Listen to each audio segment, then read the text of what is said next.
ഒരു 10 മിനിറ്റ് താമസിച്ചതിന്റെ കാരണം രാവിലെ തന്നെ KR മീര മാഡത്തിനെതിരെ ഞങ്ങൾ പോലീസിൽ പരാതി കൊടുത്തിരുന്നു. പോലീസുമായി സംസാരിക്കുകയായിരുന്നു. അവർ പരാതി കിട്ടി സ്വീകരിച്ചു എന്ന് വ്യക്തമാക്കിയിട്ടുണ്ട്. Ernakulam central police station inspector of police SHOയ്ക്കാണ് പരാതി നൽകിയത്. ഞാൻ വരുന്ന വഴി അവരോട് സംസാരിക്കുകയായിരുന്നു. ആ സംസാരത്തിന്റെയൊക്കെ കാരണമാണ് 10 മിനിറ്റ് താമസിച്ചത്. ശ്രീമതി KR മീരയുടെ ഹെയ്റ്റ് സ്പീച്ചിനെതിരെ നമ്മൾ പരാതി കൊടുത്തിട്ടുണ്ട്. കൊലപാതകത്തെ ന്യായീകരിക്കുന്ന അവരുടെ നിലപാടിനെതിരെ പരാതി കൊടുത്തിട്ടുണ്ട്. 352, 353, 196 IT ആക്ട് സെക്ഷൻ 67 അടക്കം ഇൻവോക്ക് ചെയ്ത് എറണാകുളം പോലീസ് സ്റ്റേഷനിലാണ് പരാതി കൊടുത്തത്. ജൂറിസ്ഡിക്ഷൻ ഒരു പ്രശ്നമില്ലാത്തതുകൊണ്ടാണ് എറണാകുളത്ത് കൊടുത്തത്. കാര്യം ഇന്റർനെറ്റിലൂടെ ഒക്കെ ആണല്ലോ ഇത് പ്രധാനമായി വരുന്നത്. ഒരു പക്ഷേ നിങ്ങൾ ആരെങ്കിലും നമ്മുടെ ഇതിലേക്ക് പോകുമ്പോൾ ആരെങ്കിലും ആ സ്പീച്ച് കേട്ടിട്ടില്ലെങ്കിൽ ഞാൻ അവരുടെ സ്പീച്ചും എടുത്തിട്ടുണ്ട്. ഒരുപക്ഷെ എല്ലാവരും മാധ്യമപ്രവർത്തകരാണ്ട് അപ്ഡേറ്റഡ് ആയിരിക്കും KR മീര മാഡം പറഞ്ഞ കാര്യങ്ങൾ എന്താണെന്നുള്ളത്. അതായത് വളരെ ചിരിച്ചുകൊണ്ട് പുച്ഛത്തോട് പറയുകയാണ് ചിലപ്പം കഷായം കലക്കി കൊടുക്കേണ്ടി വരും എന്ന്.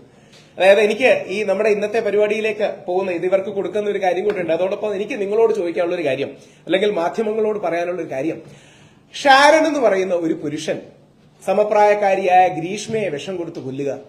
ഗ്രീഷ്മ എന്ന് പറയുന്ന പെൺകുട്ടി ഷാരൻ തനിക്ക് വിഷം കൊടുത്ത് കൊന്നു എന്ന് അറിഞ്ഞ, അല്ലെങ്കിൽ വിഷം തന്നു എന്ന് അറിഞ്ഞിട്ട് പോലും അവസാന നിമിഷം വരെ ഷാരനെ തെള്ളിപ്പറയാൻ തയ്യാറാകുന്നില്ല. ഷാരന്റെ പേര് അവൾ മരണക്കിടക്കയിൽ വെച്ച് പോലും പറയാൻ തയ്യാറാകുന്നില്ല. 11 ദിവസം വെള്ളം കുടിക്കാൻ കഴിയാതെ ഗ്രീഷ്മ എന്ന പെൺകുട്ടി 11 ദിവസത്തിന് ശേഷം മരിക്കുകയാണ്. ആ അവസരത്തിൽ രാഹുൽ ഈശ്വർ വന്ന് ഷാരനെ ന്യായീകരിച്ച് ഇങ്ങനെ സംസാരിച്ചിരുന്നെങ്കിൽ എന്നെ അറസ്റ്റ് ചെയ്യില്ലേ? അതേ മര്യാദ തിരിച്ച് അറസ്റ്റ് ഒന്നും ചെയ്യണ്ട, തെറ്റാന്ന് പറയാനുള്ള ഒരു മാന്യത ആൾക്കാർ കാണിക്കണ്ടേ? അതായത് നമ്മുടെ നാട്ടിലെ പ്രമുഖമായ ഒരു ലിറ്ററേച്ചർ ഫെസ്റ്റിവലിൽ ഇരുന്ന് ഒരാൾക്ക് വിഷം കൊടുത്തു കൊല്ലുക. കോടതി വിധി, ബഷീർ സാറിന്റെ കോടതി വിധിയിൽ വ്യക്തമായിട്ടുണ്ട്. ശ്രീ ബഷീർ സാർ പറയുന്നത് 5 or 6 തവണ മനഃപൂർവ്വം ഷാരനെ ഗ്രീഷ്മ അങ്ങോട്ട് വിളിച്ചു വരുത്തി ലൈംഗികതയിൽ ഏർപ്പെടാൻ താല്പര്യത്തോടുകൂടി സംസാരിച്ചു. എന്നിട്ട് വിഷം കൊടുത്തു കൊന്ന ഒരുത്തനെ അപമാനിക്കുകയും അവന്റെ കുറ്റമാണ് അവൻ മരിച്ചത് എന്ന് പറയുകയും ചെയ്യുന്നത് കൊലപാതകത്തെ ന്യായീകരിക്കലല്ലേ? ഹെയ്റ്റ് സ്പീച്ച് അല്ലേ? വിദ്വേഷ പ്രസംഗമല്ലേ?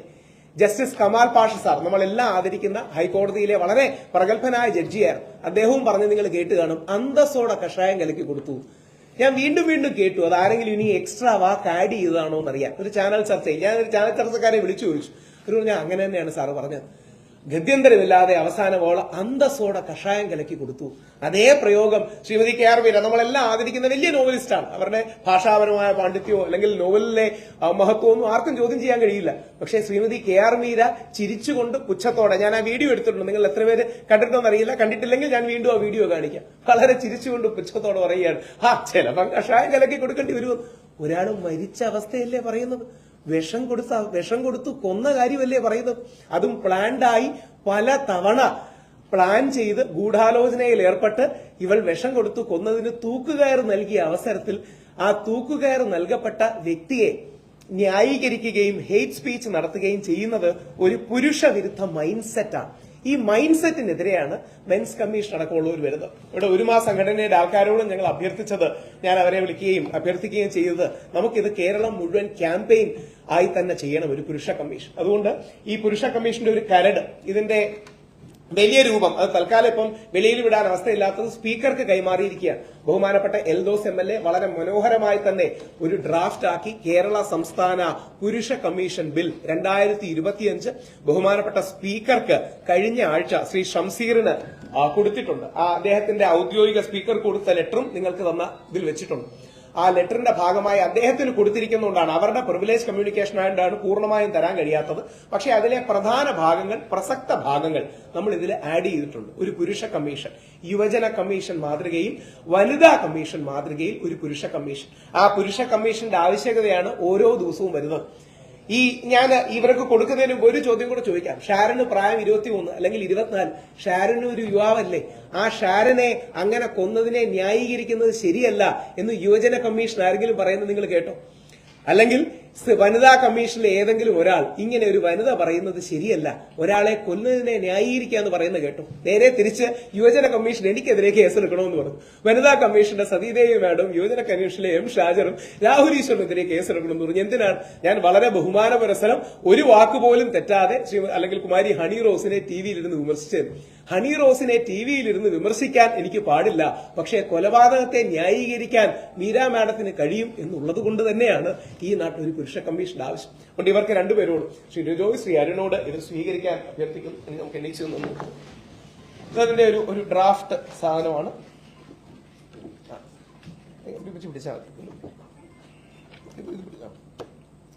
ഇത് നമ്മുടെ പുരുഷ കമ്മീഷൻ ബിൽ. ഇന്ത്യയിൽ ആദ്യമായിട്ടാണ് അങ്ങനെ ഒരു മെൻസ് കമ്മീഷൻ ഡ്രാഫ്റ്റ് ചെയ്യപ്പെടുന്നതും നിയമസഭയിൽ എത്തുന്നതും. സ്പീക്കറുടെ അനുമതി ഈ 7-ാം തീയതി ബജറ്റ് സമ്മേളനം വരുന്നുണ്ട്. അവിടെ ആ ദിവസങ്ങളിൽ അങ്ങനെ ഒരു അനുമതി കിട്ടും. ആ അനുമതി കിട്ടും. നിയമവകുപ്പിന് ഓൾറെഡി MLA എൽദോസ് ഇത് അയച്ചിട്ടുണ്ട്. നിയമവകുപ്പ് അതിന്റെ പെർമിഷൻ കൊടുക്കുകയും അതിനുശേഷം അതൊരു ഡ്രാഫ്റ്റ് ലോ ആയിട്ട് സബ്മിറ്റ് ചെയ്യുകയും ചെയ്യും. ആ ഡ്രാഫ്റ്റ് ലോയുടെ ഭാഗമായിട്ട് ഒരു പുരുഷ കമ്മീഷൻ വേണമെന്നുള്ളതാണ് മുമ്പോട്ട് വെക്കുന്നത്. അതോടൊപ്പം 1-2 കാര്യങ്ങളും കൂടെ സൂചിപ്പിച്ച് ഞാൻ ഇവരിലേക്കും കൂടെ കടക്കാം. ലോക മാധ്യമങ്ങളിലെ ഗോൾഡ് സ്റ്റാൻഡേർഡ് എന്നറിയപ്പെടുന്ന BBC പ്രസിദ്ധീകരിച്ച ഒരു ആർട്ടിക്കിളിൽ, ഗവേഷണ ആർട്ടിക്കിളിൽ ചൂണ്ടിക്കാട്ടുന്നത് 53.2% കേസുകളും, ഇന്ത്യയിലെ കേസുകളാണ് പറയുന്നത്, ലോകത്തിലെ കേസുകളല്ല, 53.2% കേസുകളും വ്യാജ പരാതികളാണെന്നാണ്. നമ്മൾ ആരും പറയുന്നതല്ല, ഇന്ത്യയിലെ മാധ്യമങ്ങൾ പറയുന്നതല്ല. BBC പോലെ പരസ്യം മേടിക്കാത്ത ഗവൺമെന്റ് ഫണ്ടഡ് ആയ ഒരു മീഡിയ സൂചിപ്പിക്കുന്നത് 53.2 കേസസ് ഇന്ത്യയിൽ വരുന്നത് വ്യാജ പരാതികളാണെന്നാണ്. ഈ വ്യാജ പരാതികൾ വർദ്ധിച്ചു വരുന്ന അവസരത്തിൽ പുരുഷന്മാർക്കും എവിടെങ്കിലും പോകാൻ ഒരു കാര്യം വേണം. പുരുഷന്മാർക്ക് ഏതെങ്കിലും രീതിയിലുള്ള നിയമപരമായ അഭയം വേണം. അവിടെയാണ് പുരുഷ കമ്മീഷൻ. ഒരു വരി കൂടെ പറഞ്ഞ് ഇവരിലേക്ക് കടക്കാം. ഇനിയും നിങ്ങൾ ആരെങ്കിലും തെറ്റിദ്ധരിക്കരുത്, അത് ഭംഗിക്ക് വേണ്ടി പറയുന്നതല്ല. ഞങ്ങൾ ആരും സ്ത്രീവിരുദ്ധരോ അല്ലെങ്കിൽ സ്ത്രീപക്ഷത്തിനെ എതിർക്കുന്നവരോ അല്ല. നിയമങ്ങൾ സ്ത്രീപക്ഷമാകണം, പക്ഷേ പുരുഷ വിരോധമാകരുത്, അത്രമാത്രം. നിയമങ്ങൾക്ക് തീർച്ചയായും സ്ത്രീപക്ഷം വേണം. കാര്യം അതിന് നൂറ്റാണ്ടുകളുടെ ഒരു കോണ്ടെക്സ്റ്റ് ഉണ്ട്. സ്ത്രീകൾ നേടിയെടുത്ത അവകാശങ്ങളുണ്ട്, സ്ത്രീകളുടെ പിന്നോക്കാവസ്ഥയുണ്ട്, സമൂഹത്തിൽ പലപ്പോഴും താഴ്ത്തപ്പെട്ട നൂറ്റാണ്ടുകളുടെ പ്രശ്നങ്ങളുണ്ട്. അതില്ലെന്ന് ആരും പറയുന്നില്ല. ഈ ബില്ല് തുടങ്ങുന്ന ആദ്യ വരി അതുകൂടെ വായിച്ച് ഞാൻ തുടങ്ങാം. ഇത് ഡ്രാഫ്റ്റ് ചെയ്ത ആദ്യ വരികളിലൊന്ന് ഇതാണ്: സ്ത്രീകൾക്കാണോ പുരുഷന്മാർക്കാണോ സമൂഹത്തിൽ കൂടുതൽ ലിംഗാധിഷ്ഠിതമായ പ്രശ്നങ്ങൾ അനുഭവിക്കേണ്ടി വരിക എന്ന് നമ്മൾ ആത്മാർത്ഥമായി ചിന്തിച്ചാൽ അത് സ്ത്രീകൾക്ക് തന്നെയാണ് എന്ന് നിസ്സംശയം പറയാം. എല്ലാ കണക്കുകളും പഠനങ്ങളും അത് സ്ത്രീകൾക്ക് തന്നെയാണ് എന്നാണ് തെളിയിക്കുന്നത്. എന്നാൽ അതോടൊപ്പം മാറുന്ന ലോകത്തിൽ പുരുഷന്മാർക്കും അവരുടേതായ പ്രശ്നങ്ങളുണ്ട് എന്ന് തിരിച്ചറിയുമ്പോഴാണ് ഒരു വനിതാ കമ്മീഷൻ മോഡലിൽ, യുവജന കമ്മീഷൻ മോഡലിൽ ഒരു പുരുഷ കമ്മീഷൻ വേണ്ടത്. സ്ത്രീകൾക്ക് കിട്ടുന്ന ഏതെങ്കിലും ഒരു അവകാശമോ നിയമപരമായ പരിഗണനയോ 100% അംഗീകരിച്ചുകൊണ്ട് പുരുഷന്മാർക്ക് കൂടി ഒരു സ്പേസ് വേണം എന്ന് പറയാനുള്ള ഒരു ഇടമാണ് പുരുഷ കമ്മീഷൻ. അതൊരു ബില്ലായിട്ട് നമ്മുടെ നിയമസഭയിൽ വരുന്നു എന്നുള്ളത് അഭിമാനകരമായ ഒരു കാര്യമാണ്. ഞാൻ യുവജന കമ്മീഷന്റെ ഭാഗമായി പ്രവർത്തിച്ചിട്ടുള്ള വ്യക്തിയാണ്. ശ്രീ RV രാജേഷ് ചെയർമാനായിരുന്നപ്പോൾ ഞാൻ യൂത്ത് ഡിഫൻസ് ഫോഴ്സിന്റെ കോർഡിനേറ്ററായിരുന്നു, സംസ്ഥാന കോർഡിനേറ്ററായി പ്രവർത്തിച്ച മാണിസാർ എന്ന കാലത്തായിരുന്നു. ഞങ്ങൾക്ക് 1 കോടി രൂപയോളം ബഡ്ജറ്ററി അലോക്കേഷൻ ഉണ്ടായിരുന്നു. യുവജന കമ്മീഷൻ എന്ന് പറഞ്ഞാൽ ഒരു ക്വാസി ജുഡീഷ്യൽ ബോഡിയാണ്, വനിതാ കമ്മീഷനെ പോലെ. ഇതേപോലെ ഒരു മെൻസ് കമ്മീഷൻ വരികയും ആ മെൻസ് കമ്മീഷന്റെ ഭാഗമായി ഈ ആണുങ്ങൾക്ക് പോകാൻ ഒരു സ്ഥലം ഉണ്ടാകുകയും ചെയ്യണം. ഇല്ലെങ്കിൽ ഈ വ്യാജ പരാതികളിൽ മറ്റും പെട്ടുപോകും. എന്റെ ഒരു ദുരനുഭവം കൂടെ സൂചിപ്പിച്ചുകൊണ്ട് ഞാൻ ഇവരിലേക്കും കൂടെ കൈമാറും. അതായത് കുമാരി ഹണി റോസ് കഴിഞ്ഞ ആഴ്ച പോലീസിനോട് പരാതി കൊടുത്തു, രാഹുൽ ഈശ്വർ എന്നെ അധിക്ഷേപിക്കുന്നു എന്ന്. പോലീസുകാര് കോടതിയിൽ പറഞ്ഞു നമുക്ക് തൽക്കാലം കേസെടുക്കാൻ ഇൻഗ്രീഡിയൻസ് ഒന്നുമില്ല, വകുപ്പില്ല. എല്ലാ മാധ്യമങ്ങളിലും അത് തോന്നുന്നു, അത് വിമർശനം മാത്രമാണ്, വകുപ്പില്ല. ഹണി റോസ് വീണ്ടും ചെന്ന് അതേ പരാതി കൊടുത്തു. എനിക്കെതിരെ നോൺ ബൈലബിൾ ആയിട്ടുള്ള സെക്ഷൻസ് അടക്കം വകുപ്പിട്ട് പോലീസ് കേസെടുത്തു. അതായത് ഈ 3 ദിവസത്തിന്റെ ഗ്യാപ്പിലാണ്. ബഹുമാനപ്പെട്ട ഹൈക്കോടതി ജസ്റ്റിസ് PV കുഞ്ഞികൃഷ്ണൻ സാറിന്റെ ബെഞ്ച് എന്റെ മുൻകൂർ ജാമ്യാപേക്ഷ പരിഗണിക്കുമ്പോൾ പോലീസുകാർ പറഞ്ഞു FIR ഇടുന്നില്ല, FIR ഇട്ടിട്ടില്ല. അദ്ദേഹം പറഞ്ഞു 2 ആഴ്ച ഇദ്ദേഹത്തിന് സമയം കൊടുത്തു മാത്രമേ ചെയ്യാവൂ. പോലീസുകാർ മാധ്യമങ്ങളോടടക്കം പറഞ്ഞു അങ്ങനെ ഇൻഗ്രീഡിയൻസ് ഒന്നുമില്ല, അത് വിമർശനമായിട്ട് എടുക്കുകയാണ്, അതുകൊണ്ട് കേസ് എടുക്കാൻ വകുപ്പില്ല. അതേ പരാതി വീണ്ടും ചെന്ന് കൊടുത്തപ്പോ, അതേ പരാതി തന്നെ അടുത്ത ദിവസം ചെന്ന് കൊടുത്തപ്പോ എനിക്കെതിരെ 2 വകുപ്പുകൾ ഇട്ട്, അതും ഭാരതീയ ന്യായ സംഹിത 79-ഉം IT ആക്ട് 67-ഉം ഒക്കെ വെച്ച്. IT ആക്ട് 67 ഒക്കെ ഇടുന്നത് എന്തൊരു അബദ്ധമാണ്. ഞാൻ ഏതെങ്കിലും ഒരു ചാനൽ ചർച്ചയിൽ കയറി പറഞ്ഞ കാര്യങ്ങളൊക്കെ IT ആക്ട് 67ന്റെ പരിധിയിൽ എങ്ങനെ വരും? ഈ 79 ഈവ് ടീസിംഗ്, അതായത് പുഹാല ശല്യം അടക്കമുള്ള വകുപ്പുകളാണ് ഈ 79ന്റെ പരിധിയിൽ വരുന്നത്. ഇതൊക്കെ എങ്ങനെ ആപ്ലിക്കബിൾ ആകും? പക്ഷെ അത് ചോദിക്കാൻ ആരുമില്ല. കാര്യം എനിക്കറിയാം, പോലീസുകാർ മനസ്സിൽ ചിന്തിച്ചിരിക്കുക, അവിടുത്തെ അനീഷ് സാർ എന്ന് പറഞ്ഞ ഒരാളാണ് എനിക്ക് തോന്നുന്നത്, അല്ലെങ്കിൽ അവിടുത്തെ പോലീസുകാർ നല്ലവരായിരിക്കും. പോലീസുകാർ പരസ്പരം പറയുന്നത്, നമ്മൾ എന്തിന് തൊല്ലെടുത്ത് വെക്കുന്നത്? ഹണി റോസ് വീണ്ടും വന്ന് പരാതി നൽകിയിട്ടുണ്ട്, നമ്മൾ പരാതി ഇല്ലെങ്കിൽ അവിടെ കോടതിയിൽ പോയി നമ്മൾ അവനെ സപ്പോർട്ട് ചെയ്യില്ല എന്ന് പറയും. അതുകൊണ്ട് നമുക്കൊരു പരാതി ഇട്ട് കൊടുക്കാം, രാഹുൽ ഈശ്വർ വേണമെങ്കിൽ കോടതിയിൽ പോയി മെനക്കെടുത്തേ എന്നാണ്. ഇതാണ് എക്സാക്ട്ലി സംഭവിക്കുന്നത്. വളരെ ഈസിയാണ്. ആ വളരെ ഈസി ആയിട്ട് ആളെ കൊടുക്കാൻ കഴിയുന്ന രീതി ഈ നാട്ടിലുണ്ട് എന്നുള്ളതാണ്. ഇത് തന്നെ ഒരു പാർട്ടി ഒരു ഇതുമല്ല, ഏത് പാർട്ടിയിൽപ്പെട്ട ആളാണെങ്കിലും ശ്രീ മുകേഷിനെതിരെ പരാതി കൊടുത്തു. ഡിജിറ്റൽ തെളിവുകളൊക്കെ ഉണ്ടെന്ന്. എന്താ ഡിജിറ്റൽ തെളിവുകൾ? ഈ പെൺകുട്ടി മുകേഷിന് അങ്ങോട്ട് ഉമ്മയും സ്മൈലിയും 20,000 രൂപ, 40,000 രൂപ, 1,00,000 രൂപ ചോദിച്ച കാര്യങ്ങളെല്ലാം ഡിജിറ്റൽ ഉണ്ട്. പക്ഷെ പോലീസുകാർ റിസ്ക് എടുക്കില്ല.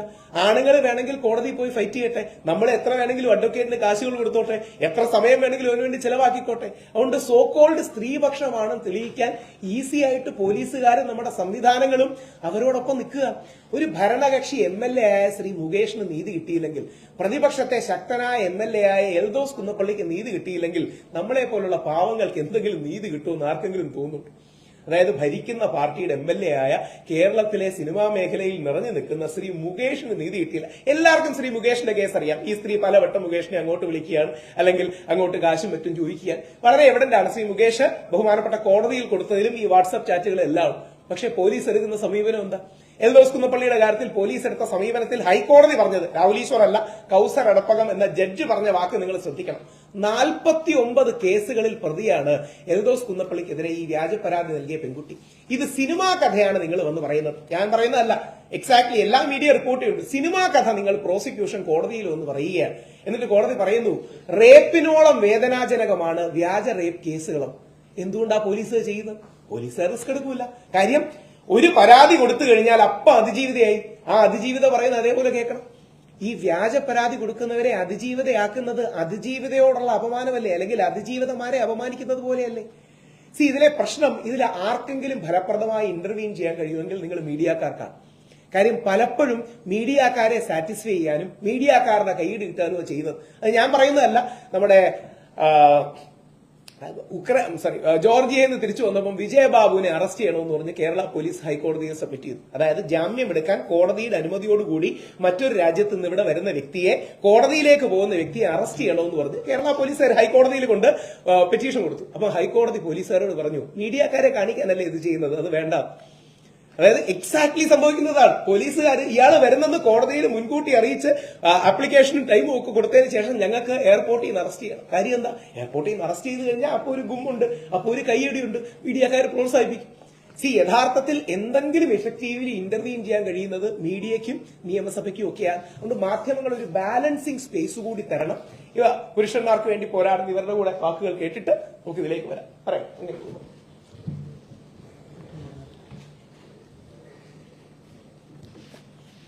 കേരളത്തിൽ ഇപ്പം നമുക്ക് ഏറ്റവും വളരെ അത്യന്താപേക്ഷിതമായ ഒരു ഘടകമാണ് നിയമത്തിന്റെ തുല്യത പുരുഷന്മാർക്കും അവകാശപ്പെട്ടതാണ്. ഞങ്ങൾ കഴിഞ്ഞ കുറേ കാലങ്ങളായി ഉന്നയിക്കുന്ന ആവശ്യം കേരള നിയമസഭയുടെ മേശപ്പുറത്തേക്ക് വരികയാണ്. അതിനുവേണ്ടി മുൻകൈ എടുക്കുന്ന രാഹുൽ ഈശ്വർ സാറിന് ഞങ്ങളുടെ എല്ലാവിധമായ പിന്തുണയും ഉണ്ടാവും. അതുപോലെ തന്നെ ഈ സ്ത്രീപക്ഷ നിയമങ്ങൾ ഇത് ഈ രാജ്യമൊട്ടാകെ വ്യാപകമായി ദുരുപയോഗം ചെയ്യുന്നുണ്ട്. കാരണം ഇത് ഏറ്റവും കൂടുതൽ ബാധിക്കുന്നത് കുടുംബ കേസുകളുമായി ബന്ധപ്പെട്ട കാര്യങ്ങളിലാണ്. ഇതിൽ വരുന്ന മഹാഭൂരിപക്ഷം പേരും യാതൊരു ക്രിമിനൽ പശ്ചാത്തലമുള്ള വ്യക്തികളായിരിക്കില്ല. സാധാരണക്കാരായ കുടുംബാംഗങ്ങൾ ഈ കുടുംബ കോടതിയിലേക്ക് എത്തിക്കഴിഞ്ഞാൽ ഏറ്റവും ക്രൂരമായ ഒരു കേസായിട്ട് 498 എന്നൊരു കേസ് മാറുന്നുണ്ട്. കാരണം ഈ 498 സ്ത്രീകൾക്ക് സംരക്ഷണാർത്ഥമുള്ള നിലപാടുകൾ സ്വീകരിക്കുന്നതിൽ ഞങ്ങൾക്ക് യാതൊരു തെറ്റുമില്ല. പക്ഷേ ഈ പരാതി കൊടുക്കുമ്പോൾ ഈ പുരുഷന്റെ വീട്ടിലെ അച്ഛന്റെയും അമ്മയുടെയും സഹോദരിമാരുടെയും എല്ലാം പേരിൽ കൊടുത്തുകൊണ്ട് ആ സ്ത്രീകളെ, എന്നോടൊരു അമ്മ പറഞ്ഞതാണ്, അവരെ പോലീസ് സ്റ്റേഷനിൽ ജീവിതത്തിൽ ആദ്യമായിട്ട് പോലീസ് സ്റ്റേഷനിൽ കയറുന്ന എന്നെ പോലീസ് ഭിത്തിയെ ചാരി നിർത്തി ഫോട്ടോ എടുക്കുന്നത്. അതൊക്കെ അവർക്ക് വലിയ ഫീലിംഗ് ആണ്. കാരണം ഇവരാദ്യമായിട്ട് ഒരു ക്രിമിനൽ പശ്ചാത്തലം ഇല്ലാത്തവർക്ക് ഈ നിയമം വ്യാപകമായി ദുരുപയോഗം ചെയ്യുന്നുണ്ട്. 2015 ഈ കേരളത്തിൽ രേഖപ്പെടുത്തിയ 498 കേസുകളിൽ SCRBയിൽ വിവരാവകാശം വെച്ചപ്പോൾ കിട്ടിയ മറുപടി 89% കേസുകളും വ്യാജമായി രേഖപ്പെടുത്തിയിരിക്കുകയാണ്. കാരണം വെറും 11% സത്യത്തിന് വേണ്ടിയാണ് ഈ ജുഡീഷ്യൽ സംവിധാനങ്ങളെയും ഇവിടുത്തെ പോലീസ് സംവിധാനങ്ങളെയും ഈ വ്യാജ കേസുകൾ കൊണ്ട് ദുരുപയോഗം ചെയ്യുന്നത്. അതുപോലെ തന്നെ മെൻസ് അസോസിയേഷൻ ഞങ്ങൾ പറയുന്നുണ്ട് എങ്കിൽ പോലും സ്ത്രീകൾ, ഞങ്ങളുടെ സംഘടനയിൽ പോലും സ്ത്രീകളുണ്ട് നിരവധി മേഖലകളിൽ. കാരണം ഇതൊരു സ്ത്രീ വിരുദ്ധമായി നമുക്ക് മുന്നോട്ട് പോകാൻ പറ്റുകയില്ല. സമൂഹത്തിന്റെ തുല്യത തന്നെയാണ് ഞങ്ങളും ഉയർത്തിപ്പിടിക്കുന്നത്. പക്ഷെ ആ തുല്യത ഞങ്ങൾക്ക് നിഷേധിക്കപ്പെടുകയാണ്. കോടതി നടപടിക്രമങ്ങളിലേക്ക് ചെന്ന് കഴിഞ്ഞാൽ ഒരു പെൺകുട്ടിയുടെ പിതാവ് ചെന്ന് കഴിഞ്ഞാൽ 18 വയസ്സിൽ താഴെയുള്ള ഒരു പെൺകുട്ടിയുടെ കസ്റ്റഡി അച്ഛന് അനുവദിക്കില്ല. ഞങ്ങൾ ചോദിക്കുന്നത് എന്താണ് അതിന്റെ കാര്യം?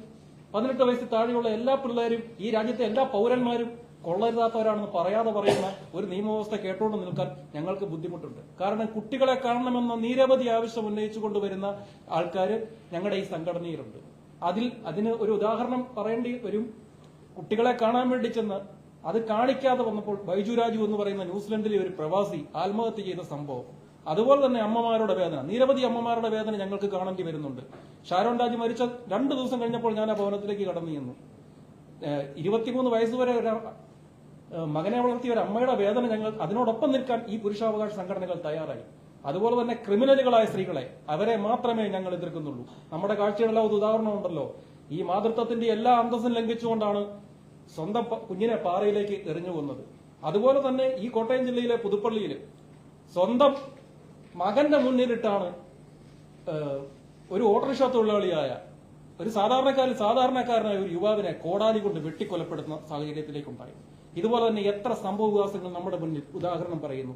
ഇവിടെയുള്ള നല്ല കുടുംബജീവൻ നയിക്കുന്ന, സാധാരണ രീതിയിൽ കുടുംബജീവൻ നയിക്കുന്ന, അല്ലെങ്കിൽ ഉന്നത കുടുംബജീവൻ നയിക്കുന്ന, നല്ല രീതിയിൽ മികച്ച രീതിയിൽ തൊഴിൽ മേഖലയിൽ പ്രവർത്തിക്കുന്ന സ്ത്രീകൾക്കെല്ലാം ഇങ്ങനെയുള്ള ചിലര് അപമാനമായി മാറുകയാണ്. അത് ഇപ്പൊ വനിതാ കമ്മീഷനിലൊക്കെ ഒരു കേസുമായിട്ട് ബന്ധപ്പെട്ട് നമ്മൾ പരിശോധിച്ച് കഴിയുമ്പോൾ ചില സ്ത്രീകൾ 4-5 യുവാക്കൾക്കെതിരെയാണ് പരാതി കൊടുക്കുന്നത്. നമുക്കത് മുന്നോട്ട് കൊണ്ടുപോകാൻ പറ്റില്ല. കാരണം ഈ സ്ത്രീപക്ഷ നിയമങ്ങൾ ദുരുപയോഗം ചെയ്യുന്നവർക്കെതിരെ നടപടിയെടുക്കുക എന്ന് മാത്രമല്ല, പുരുഷാവകാശ കമ്മീഷൻ കൊണ്ടുവന്ന് ഞങ്ങളുടെ കാര്യങ്ങൾ പറയാൻ ഒരു വേദി അത് ഞങ്ങൾക്ക് കിട്ടിയേ മതിയാകും എന്നുള്ള ഒരു ആവശ്യം ഉന്നയിച്ചുകൊണ്ട് മുന്നോട്ട് പോവുക തന്നെ ചെയ്യും. സഭയുടെ മേശപ്പുറത്ത് വെക്കുമ്പോൾ എല്ലാ നിയമസഭാ സാമാജികരെയും കണ്ട് ഇതുമായി ബന്ധപ്പെട്ടുള്ള ബാക്കി തുടർ കാര്യങ്ങളും ഞങ്ങൾ ആലോചിക്കും. നിങ്ങളുടെ ചോദ്യങ്ങളിലേക്ക് വരുമ്പോൾ വെറുതെ, അതായത് ഇനി ആരെങ്കിലും കണ്ടിട്ടില്ലെങ്കിൽ ഞാൻ 2-3 പ്രാവശ്യം വീണ്ടും ഇട്ടിട്ട് കേട്ടതാ. നിങ്ങൾ ഓരോരുത്തരും അവരുടെ, അതായത് വാക്കുകൾ മാത്രമല്ല, സ്വരത്തിലെ പുച്ഛം, അവരുടെ ചിരി. ഇത് എന്താ പറയണേ, ഇത് അവിടെ അപ്പുറത്ത് പോട്ടെ, പുരുഷന്മാരെ പോട്ടെ, ഒരു അമ്മ അപ്പുറത്തിരിക്കുകയല്ലേ, ഷാരോന്റെ അമ്മ എന്ന് പറയുന്ന ഒരു സ്ത്രീയും ഈ നാട്ടിലില്ലേ. അതായത് എന്നിട്ട് പറയുന്ന ഡയലോഗുകളാണ്. അത് ഇനി ആരെങ്കിലും കേട്ടിട്ടില്ലെങ്കിൽ ഒരുപക്ഷെ എല്ലാ മാധ്യമ പ്രവർത്തകരുമായിട്ട് കേട്ട് കാണും. ഞാനത് ഇന്ന് പോലീസിന് അയക്കാൻ വേണ്ടിയുള്ള കംപ്ലൈന്റിന്റെ ഭാഗമായിട്ട് ആ വീഡിയോ എടുത്തതാണ്. അനുഷ്ഠിക്കാൻ വേണ്ടിയുള്ള ഒരു സംഗതി ഒരിക്കലും ഇല്ല. സമയത്തൊക്കെ ചില കഷായമൊക്കെ കൊടുക്കേണ്ടി വന്നാൽ പോലും ചില സമയത്ത് ചില കഷായങ്ങളൊക്കെ കൊടുക്കേണ്ടി വന്നാൽ പോലും ഈ സൈഡിൽ ഒരു മണ്ടൻ ഇരുന്ന് ചിരിക്കുന്നുണ്ട്. ഇവനാരാന്നറിയില്ല, ഞാൻ അന്വേഷിക്കുന്നുണ്ട്. അതായത് ഈ സൈഡില് കാര്യമായിട്ടിരുന്ന് ചിരിക്കുന്നുണ്ട്. ഇതിന്റെ പ്രശ്നം എന്താ അറിയാമോ, അവന് കലക്കി കൊടുക്കുമ്പോഴേ വേദന അറിയും.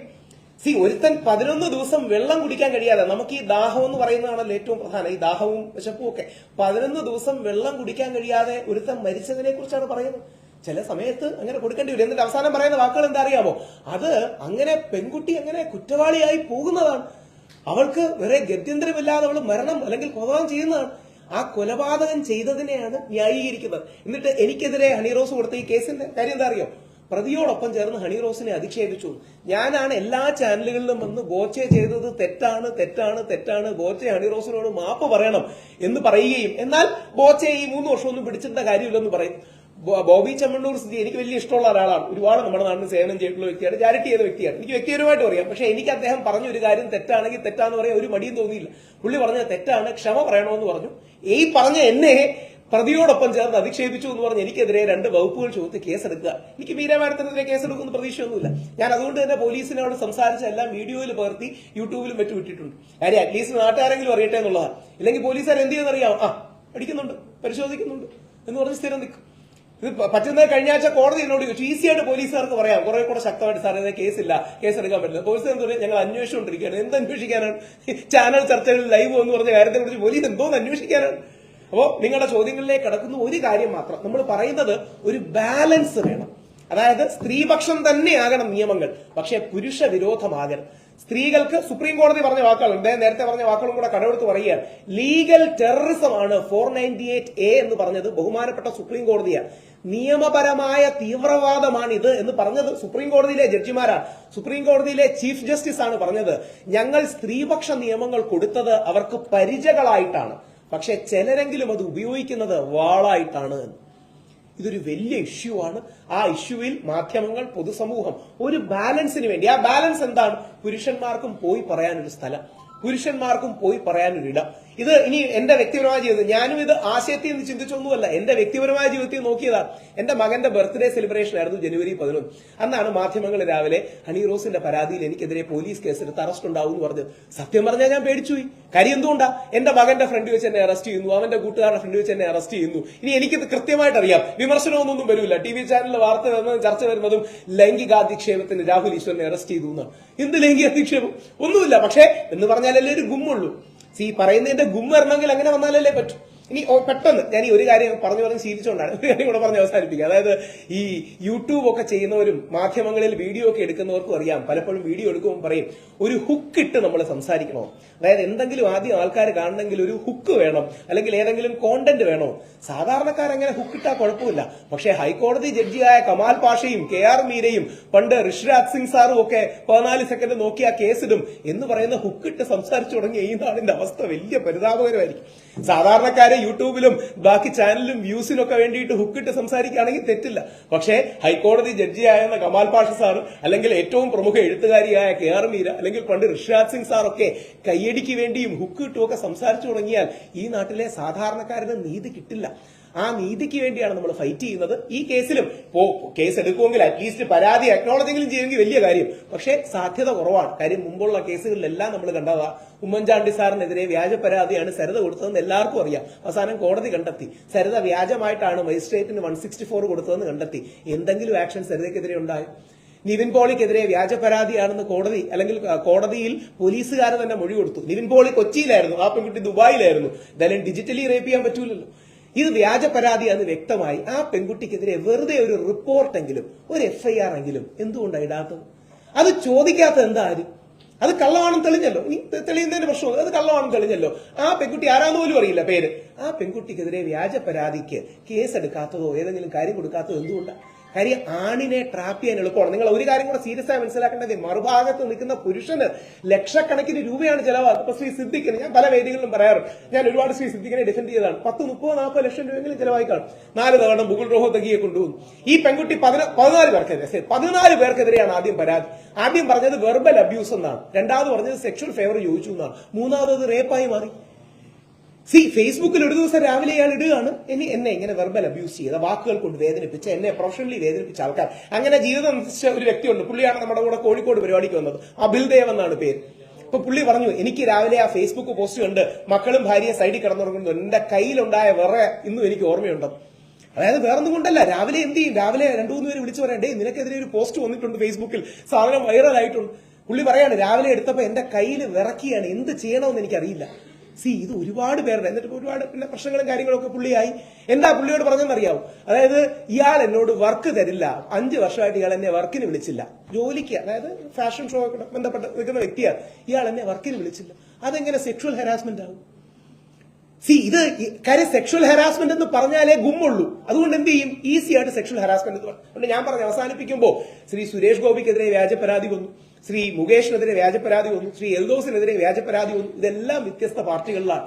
പാർട്ടി ഭേദമന്യേ ഈ വ്യാജ പരാതികൾക്കെതിരെ ഒരു പ്രതിരോധം കൊടുക്കാനുള്ള സ്പേസ് ഉണ്ടാകണം. അതിന് മാധ്യമങ്ങളുടെ പിന്തുണ വേണം. ഈ ഫെബ്രുവരി ആദ്യ ആഴ്ച സ്പീക്കറുടെ അനുമതിയോടുകൂടി കേരള നിയമസഭയിൽ ഈ ബില്ല് പാസ്സാവോ ഇല്ലയോ എന്നൊന്നും അറിയില്ല, ബില്ല് എന്തായാലും വരുന്നുണ്ട്. അത് വലിയൊരു സ്റ്റെപ്പായിരിക്കും. ഇന്ത്യയിൽ അത്തരത്തിലൊരു സ്റ്റെപ്പ് ഇതുവരെ വന്നിട്ടില്ല. സുപ്രീം കോടതിയിൽ ഒരിക്കൽ പോയി സുപ്രീം കോടതി അനുകൂലമായ സമീപനം സ്വീകരിച്ചില്ല. അതൊരു പോളിസി മാറ്റർ ആണെന്നുള്ളതാണ് സുപ്രീം കോടതിയിലൊക്കെ ബേസിക് നിലപാട്. ലോകസഭയിൽ ഒരു ചോദ്യം ചോദിപ്പിക്കാൻ കഴിഞ്ഞിട്ടുണ്ട് മെൻസ് കമ്മീഷനെ കുറിച്ച്. അനുകൂലമായ സമീപനമൊന്നും കിട്ടിയില്ല. ആദ്യമായി യുവജന കമ്മീഷൻ തുടങ്ങിയ സ്റ്റേറ്റ്, അല്ലെങ്കിൽ വൺ ഓഫ് ദി ഫസ്റ്റ് കേരളമാണ്. അതേപോലെ ആദ്യമായി പുരുഷ കമ്മീഷൻ തുടങ്ങാനുള്ള എല്ലാവിധ പിന്തുണയും നിങ്ങൾ തരണമെന്ന് അഭ്യർത്ഥിക്കും. ചോദ്യങ്ങളൊക്കെ ഉണ്ടെങ്കിൽ തീർച്ചയായും ചോദിക്കും. അറിയില്ല, ഇനി ആലങ്കാരികമായിട്ടാണ്, ഞാൻ മോശമായിട്ടല്ല.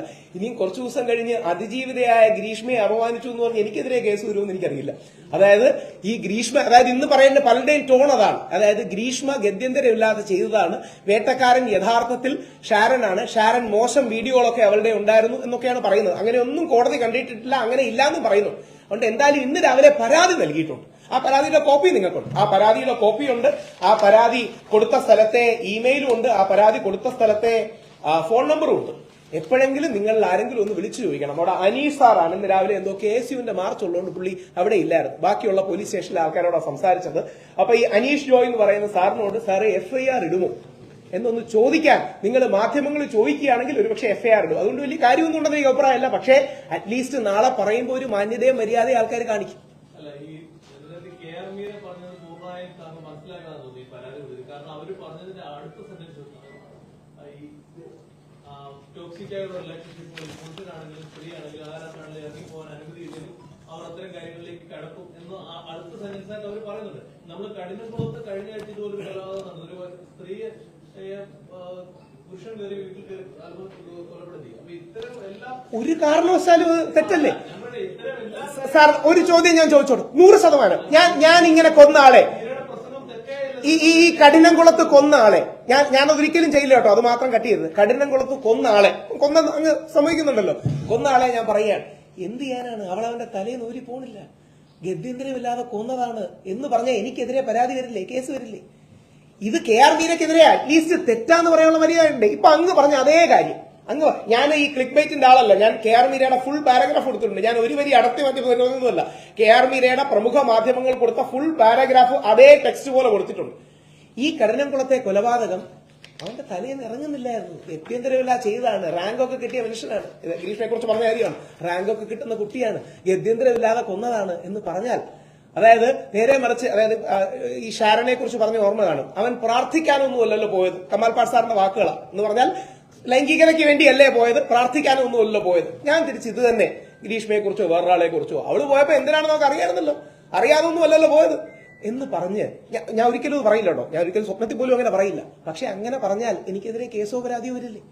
എന്തുകൊണ്ട് പോട്ടെ, എനിക്കെതിരെ അങ്ങനെ പരാതി വന്നില്ലേ? ഞാൻ ഓൾറെഡി TV ചാനലിൽ ചെന്ന് പൂർണ്ണമായും ബോച്ചെ ചെയ്തത് ശരിയല്ലെന്ന് പറഞ്ഞിട്ട് പോലും എനിക്കെതിരെ സ്ത്രീത്വത്തെ അപമാനിച്ചു എന്ന് പറഞ്ഞ് കേസിരിക്കുകയാണ്. എന്റെ കേസ് ഫെബ്രുവരി 14 മുമ്പ് ഞാൻ ഹാജരാകണം. എന്തുകൊണ്ടാണ് ഹാജരാകേണ്ടത്? ഏറ്റവും ബഹുമാന പുരസ്സരം ഹണി റോസിനെ TV വിമർശിച്ചാൽ പോലും അത് സ്ത്രീത്വത്തെ അപമാനിച്ചു എന്ന് പറയും. മനുഷ്യത്വത്തെ അപമാനിക്കലല്ലേ ഇവർ ചെയ്തത്? നീ ആ ചിരിയെ, അങ്ങയുടെ വെളിയിൽ എന്ത് പറയുന്നറിയില്ല, ഉള്ളിന്റെ ഉള്ളിൽ ആ ചിരിയെയും പുച്ഛത്തെയും കണ്ടില്ലേ? കഷായം ചിലപ്പം കലക്കി കൊടുക്കേണ്ടി വരുമെന്ന്. ഒരുത്തനെ കൊന്നേന്റെ കാര്യമല്ലേ പറയുന്നത്?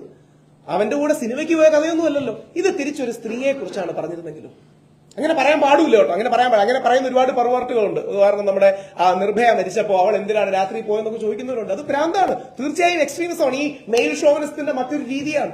അതൊന്നും ആർക്കും അംഗീകരിക്കാൻ പറ്റില്ല. ആർക്കെങ്കിലും ഒരാൾക്ക് രാത്രി ബസ്സിൽ കയറി പോകണമെന്ന് തോന്നിയാൽ നാട്ടുകാരെല്ലാം പെർമിഷൻ ചോദിച്ചിട്ട് പോകണു. അപ്പോ ഇതിന്റെ മറുവശമല്ലേ ഇത്?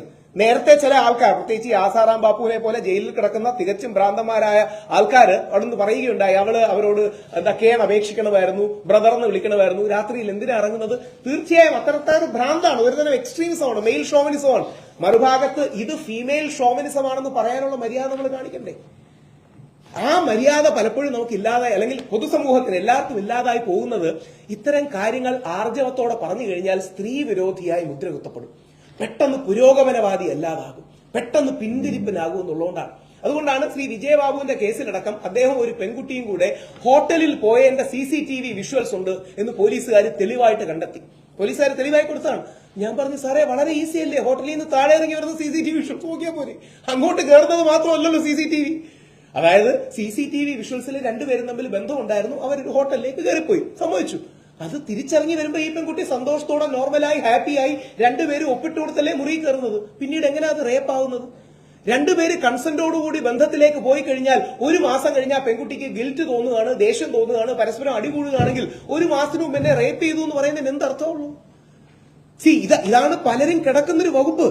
ഇത് നിങ്ങൾ ആലോചിക്കേണ്ടതേ, പത്രക്കാരൊരു ദിവസം അത് പറഞ്ഞിട്ട് പോവും, പക്ഷെ ബാക്കിയുള്ളവരുടെ ജീവിതമാണ് പലപ്പോഴും അത് ബാധിക്കുന്നത്. അവർക്ക് ജോലി കിട്ടില്ല, അവരുടെ ജീവിതം പോയി, അവരുടെ കരിയർ പോയി, അവരുടെ വീട്ടുകാർക്ക് അഭിമാനം ഇല്ലാതായി.